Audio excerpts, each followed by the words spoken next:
Pela Rádio Rio de Janeiro, iniciamos Nos Caminhos de Jesus, a visão espírita sobre a vida e ensinos do guia e modelo da humanidade. Produção e apresentação, Paulo Guedes. Olá, ouvintes, sou Paulo Guedes, estamos dando início a mais um programa Nos Caminhos de Jesus. Hoje estaremos falando sobre a passagem que está em Mateus, capítulo 24, versículo 15 a 18. E essa passagem diz o seguinte: Quando, pois, virdes que a abominação da desolação de que falou o profeta Daniel está no lugar santo, quem lê, entenda. Então, os que estiverem na Judéia, fujam para os montes, e quem estiver sob o telhado, não desça a tirar alguma coisa de sua casa. E quem estiver no campo, não volte atrás à busca das suas vestes. Então, temos uma passagem aqui interessante, temos algumas coisas, né? Isso aqui é a continuação do pequeno Apocalipse. A gente fala aqui do Apocalipse de Mateus, né? O discurso escatológico, discurso do final dos tempos. Jesus falando, quando nós chegássemos no final dos tempos, qual era o tempo que nós estávamos vivendo na época? De expiação e prova. Quando nós chegássemos ao final, que estivesse na transição para mundo regenerado, esses fatos iriam ocorrer. E aqui ele fala da grande tribulação. Então a gente vai tentar aqui destrinchar isso para poder entender esse aviso do Cristo, né? Muitas pessoas falam, mas não vai ser assim, porque a transformação vai ser aos poucos, vai ser gradativa. Eu respeito a opinião das pessoas, tá? Mas o Evangelho de Jesus, ele diz o contrário. E a gente tem que ter uma hierarquia de aceitação. Primeiro Jesus, depois Kardec, depois os benfeitores espirituais. Kardec, eu digo as informações que estão no Pentateuco, dos mensageiros lá do alto, né, da pleia de espíritos superiores que veio lá passar. E depois nós vamos ver, aí vem Emmanuel, vem o Joana de Ângeles, André Luiz. Assim, temos que ter uma hierarquia no entendimento das coisas. O ápice, o primeiro lugar tem que estar Jesus. Jesus falou, os apóstolos registraram e aí a gente vem. Se alguma coisa tiver contra Jesus, fiquemos com Jesus. Se alguma coisa estiver contra Kardec, que vindo depois de Kardec, ficamos com Kardec. E assim sucessivamente. A gente tem que ter uma hierarquia no entendimento das coisas, senão fica muito difícil. Vamos lá. Fim dos tempos ou pequeno Apocalipse. Aqui vai do capítulo 24, versículo 1 ao 26, versículo 2. Nós já estamos aqui 24, 15 a 18, né, que nós já estamos estudando. São eventos esperados na Judéia, conforme a gente vai ver no capítulo 24, né, de 15 a 22. São coisas que iriam acontecer na Judéia. E aqui começamos uma nova sessão, que se estende até o versículo 36, inclusive o 36. Né? Conforme o ponto de vista limitado, podemos chamar essa sessão de acontecimentos em Judá, na Judéia. Né? Mas segundo o ponto de vista mais distante, temos de incluir a grande tribulação. Quando a gente pensa além da Judéia, a gente vai lembrar da grande tribulação. E as principais divisões dessa seção são as seguintes. 1. Acontecimentos da Judéia, que vai do versículo 15 ao versículo 22. Coisas que iam acontecer, a queda a queda lá do templo e algumas coisas que iam acontecer. Quando ele está falando, quando ele fala, né, quem estiver no campo, quem estiver no telhado, quem estiver na sua casa, ele está falando aqui, quem estiver fora da Judéia, ele fala aqui, é referente à Judéia, mas essa mensagem como um todo, quando a gente estuda o sermão inteiro, a gente vai e passa da Judéia e vem até os nossos tempos. E aí ele fala, advertência contra uma falsa parúzia, a falsa vinda do Cristo, que é do 23 a 28, do capítulo 24. E aí depois temos sinais da parúzia, quando realmente virá o Cristo, no início da regeneração, no final do mundo de expiação e prova, que vai do 29 a 31. Exemplo tirado da figueira, aí ele vai falar quando a figueira, né, ele vai dar o exemplo da figueira, que é uma parábola que nós vamos ter um pouco mais à frente, versículo 32 e 33.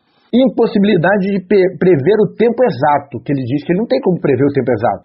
Depende de vários fatores, depende do homem querer se modificar, depende da vontade própria de Deus, tem vários fatores envolvidos, porque Jesus não vai ser dia tal, vai acontecer, não, porque o homem tem o livre-arbítrio. Se ele falasse que a transição vai ser dia tal e ela acontecesse, a gente não teria livre-arbítrio, mas não, aí tem o livre-arbítrio, existe uma impossibilidade de prever o tempo exato. Jesus fala isso, versículo 24 e 36 ele cita isso.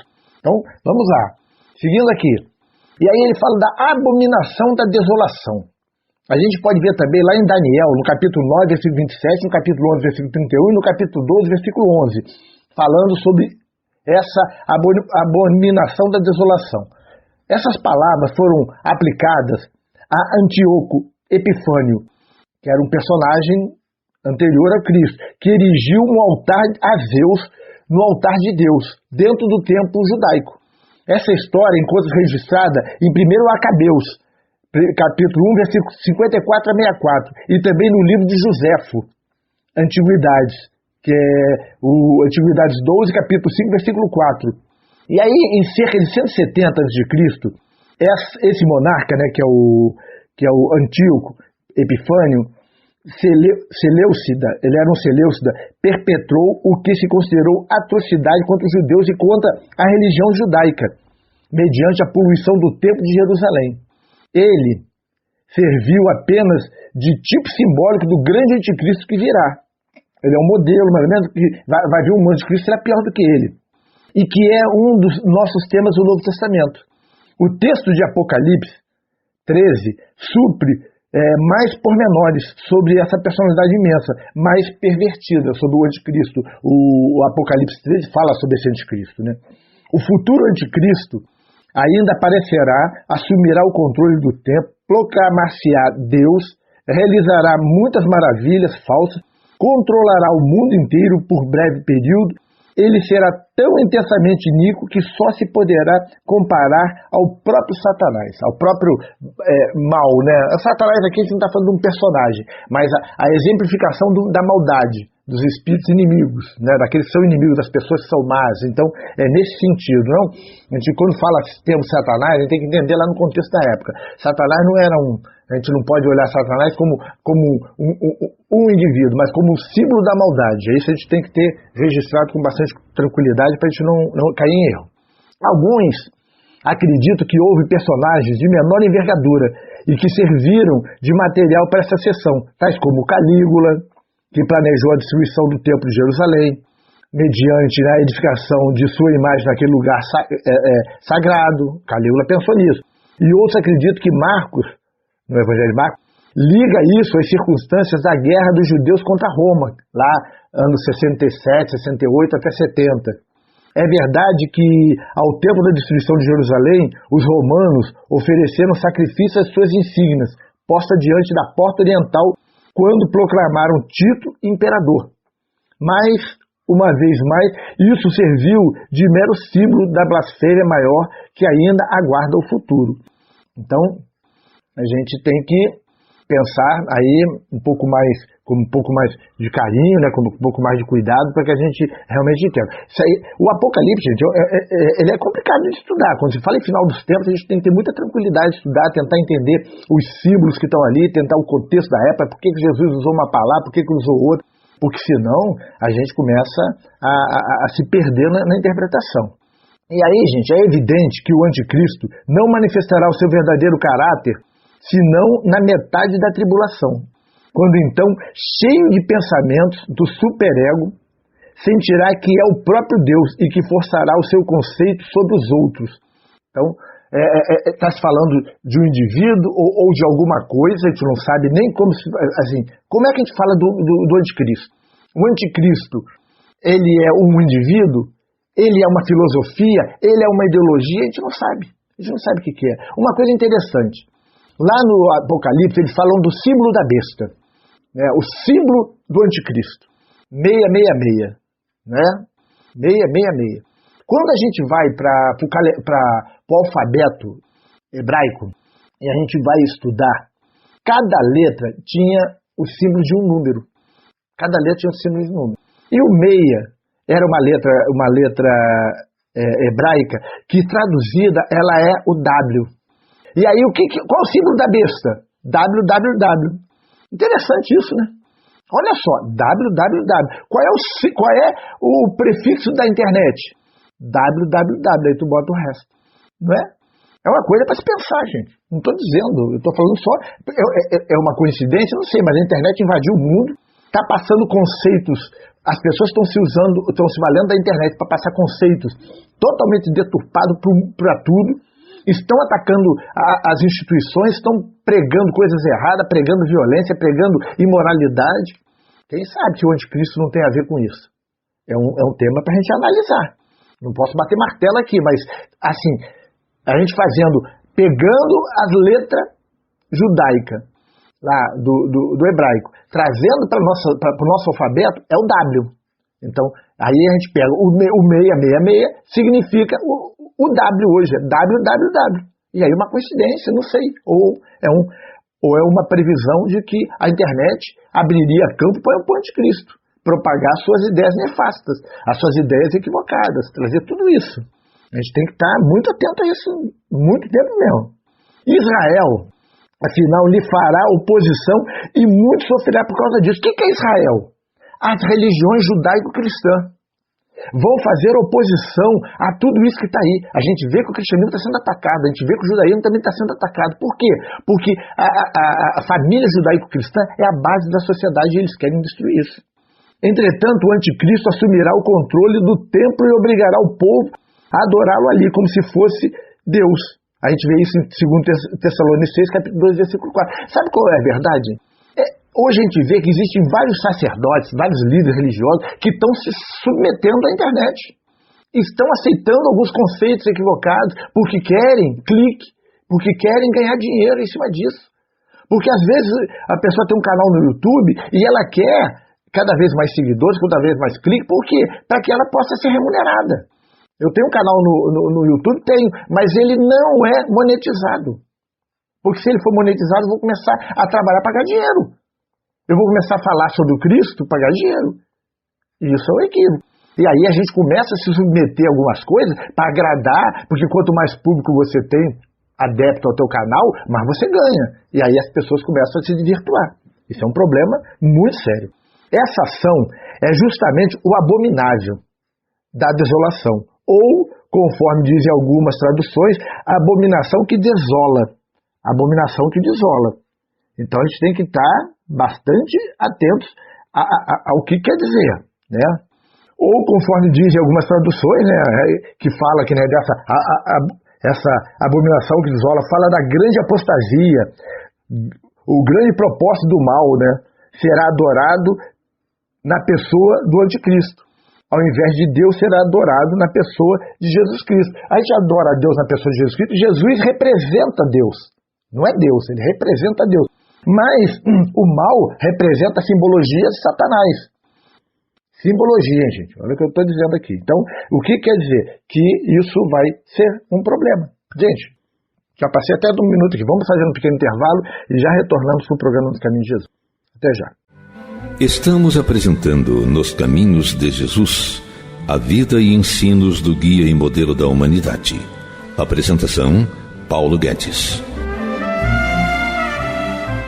Estamos de volta. Hoje estamos falando sobre o pequeno Apocalipse. Estamos no versículos 24, capítulo 24, versículo 15 a 18. Eu vou nem ler ele de novo. Quem quiser depois volte ali no início para ver coisa, para a gente dar continuidade aqui, senão não vai dar tempo de a gente fazer a abordagem completa. Vamos lá. A apostasia, gente, não atingirá o grau de grande apostasia, isto é, não terá assumido as proporções de grandeza que deverá atingir enquanto o próprio mal não estiver sendo adorado. E isso ocorrerá por meio da ação e do poder do anticristo. O que é o mal? É a perversidade, é a injustiça, é a hipocrisia, é a liberação total do sexo, é a erotização das crianças, é a pena de morte, é o aborto. Isso é o mal. Isso é o mal. Tem pessoas que representam isso. O termo cognato da palavra abominação, aqui empregado, significa sentir náusea, ficar enojado, né? Ficar enojado com os alimentos. O que denota desgosto de modo geral. Então, o que vai ser abominação? As pessoas vão ficar enojadas. Vão ficar enojadas, inclusive, da própria religião. Abominação da desolação. Vão ficar enojadas de tanta desolação, de tanta coisa que vai estar acontecendo. No sentido moral, indica repugnância moral ou religiosa. As pessoas vão ter repugnância moral e repugnância religiosa. Algumas vezes é usado como equivalente de ídolo, como em 1 Reis, capítulo 11, versículo 17. Deuteronômio, capítulo 8, versículo 26, 2 Reis, capítulo 23, versículo 13.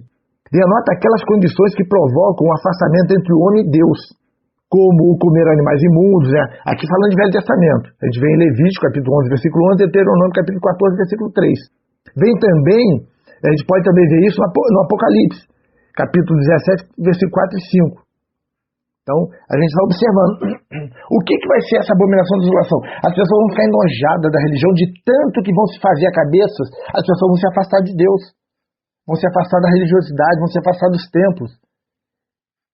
Porque o materialismo está cada vez mais presente, porque as pessoas estão dizendo que você tem que curtir, tem que aproveitar, tem que sentir prazer. E muitas vezes o prazer é incompatível com a evolução espiritual. Então a gente tem que estar bastante atento a isso. E ele fala assim, no texto, os que tiverem na Judéia. Eusébio, né, revela-nos que os cristãos, lembrando-se dessa advertência ante a aproximação das tropas romanas, é isso aí lá no primeiro período, que a gente fala, fugiram para Pela, entre as montanhas, cerca de 27 quilômetros ao sul do Mar da Galileia.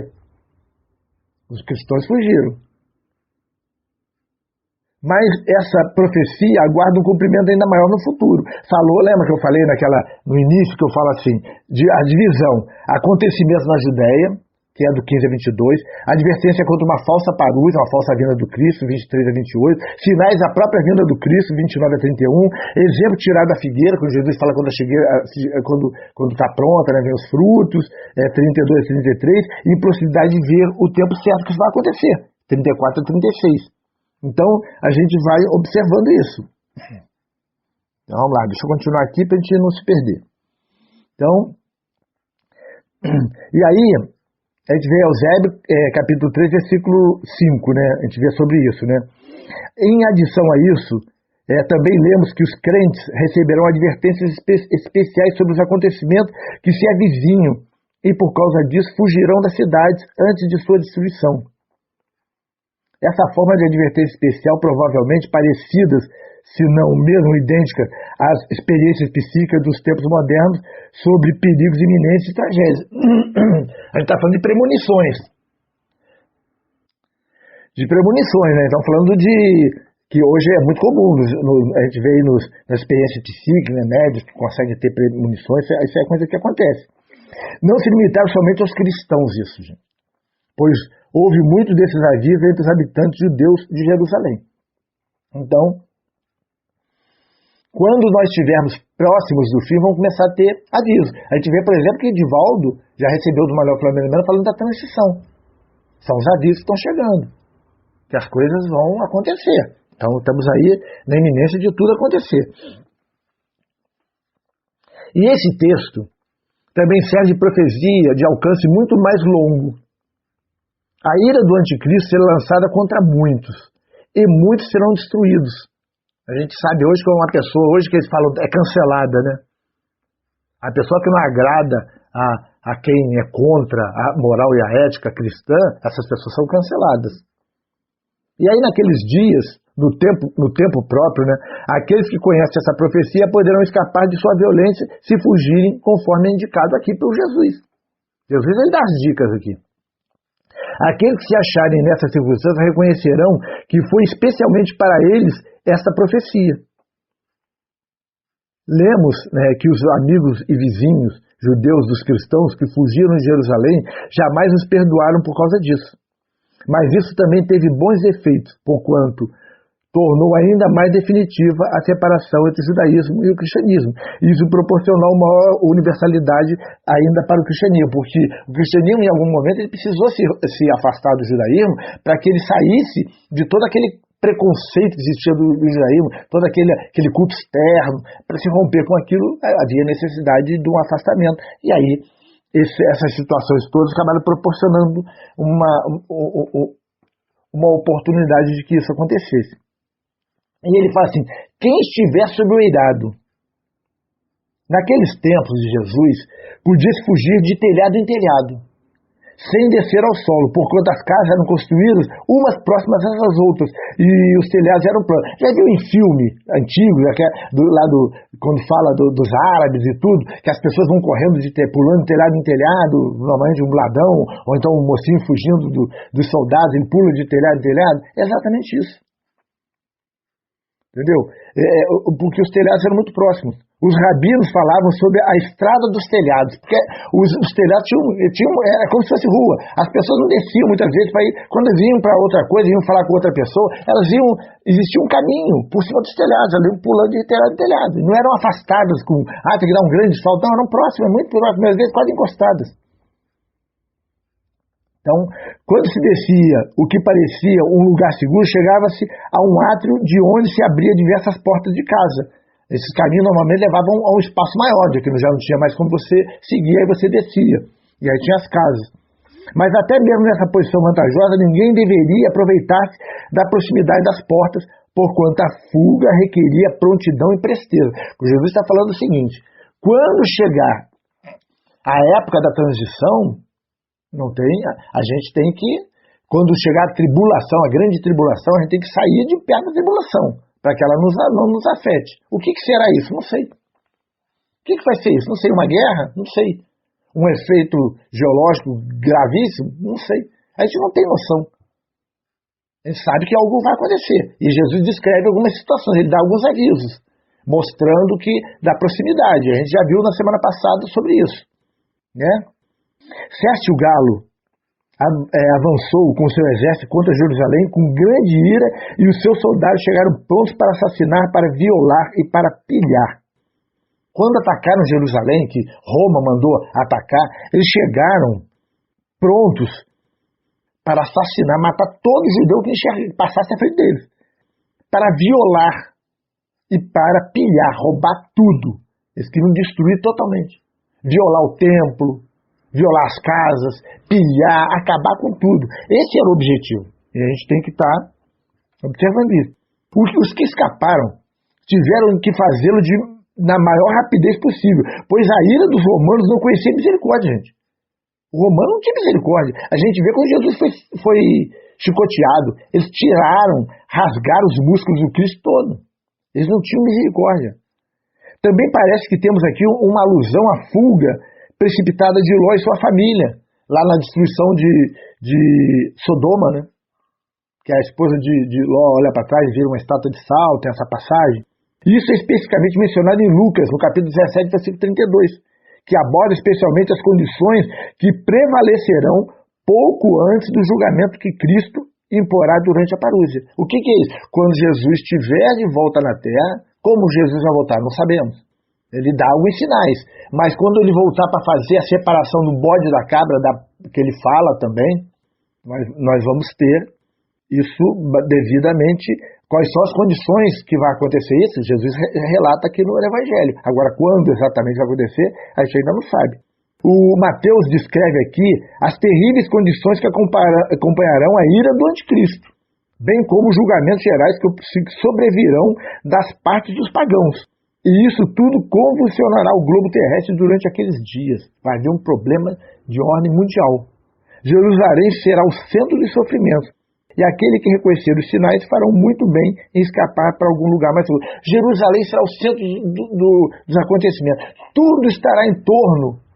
Que a gente pode aqui tirar Jerusalém e falar assim, tudo será contra as religiões judaico-cristãs, que hoje dominam o mundo, que tem uma ideologia que é contrária a algumas coisas que as pessoas querem. E vai ser o centro das atenções, porque vai ser o alvo é destruir. E quem estiver no campo fará bem em não voltar à cidade para apanhar a sua capa, ao tomar conhecimento dessa situação. Talvez esteja trabalhando despido, era comum. Né?